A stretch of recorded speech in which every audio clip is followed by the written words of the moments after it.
Principle of accounting is the verifiable objective concept or verifiability and objectivity evidence concept or objectivity principle.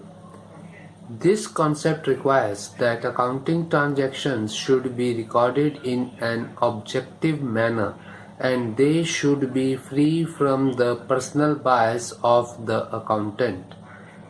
Means if the accountant has some personal bias, the accounting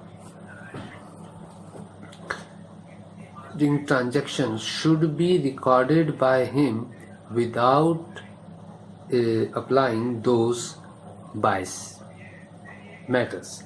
This is feasible only when each transaction is supported by documentary evidence or vouchers, and because of this reason only the documentary evidences in form of vouchers, bills and many other things are to be made and should be attached with the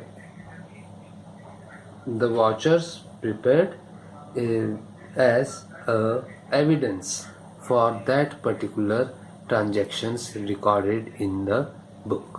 The basic reason for the adoption of historical cost as the basis of recording accounting transaction is that it is verifiable and is based on objectivity. And because of this reason only, because of this principle only, the assets are recorded in the books of accounts at their original cost or their historical cost and not at the market price. Need.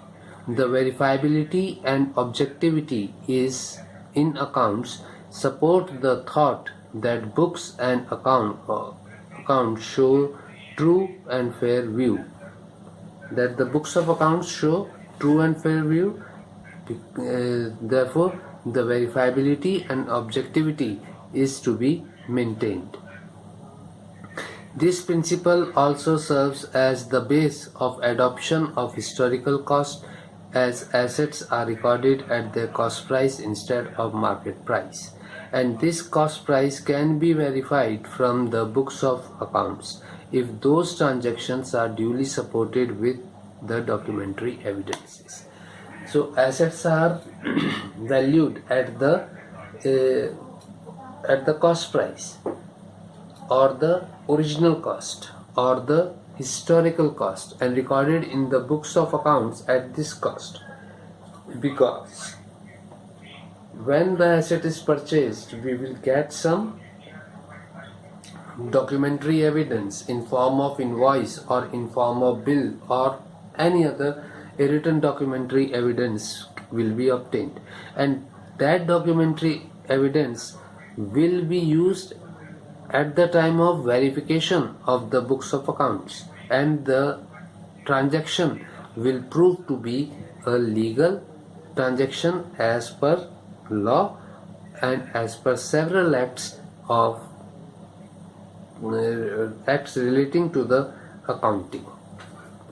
Limitations. Each and every transaction is not subject to verification because the same is neither possible nor feasible. Every transaction cannot be verified because every transaction's verification is either impossible or not feasible. The same voucher can be used for more than one purpose. It can be said that this principle holds when the intention of the persons involved in accounting is not malified and they are not pressurized by the owner and management. So this principle holds that when the intention of the persons involved in accounting is not malified and they are not pressurized by the owners and management, then only the accounting records can be prepared in a way that they can be verified, and may and will prove to be objective in nature. Now the 12th principle of accounting is timeliness concept. This principle proposes to provide and update the various users of accounting information with relevant information of the business organization by adopting necessary steps on time. According to this principle, the users of the accounting information should be provided with updates on various matters as per their interest on time. Indeed, we know that accounting is the process of identification, measurement, recording, and communicating economic events of an entity to all concerned. When the transactions are recorded, details of them are to be furnished to the users for their convenience. The limitations of this concept is information furnished without waiting for the audited results may mislead the users, because in many cases it had happened that there was a huge difference in the without audited and after audited financial statements, because without audited financial statements are generally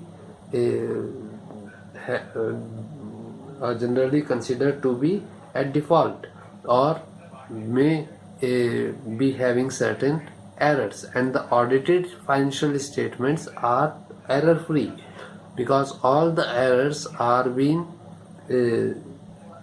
found by the auditors and the adjustment entries are made to rectify those errors. To save the time, audit observations of the auditor are concealed and not furnished to the users, and sometimes the auditor's report is also not presented to the users of the accounting information. In that case, the whole purpose of providing information to the users in time is defeated, and this practice of not providing the auditor's report to the users defeats the purpose of information of accounting information for the users.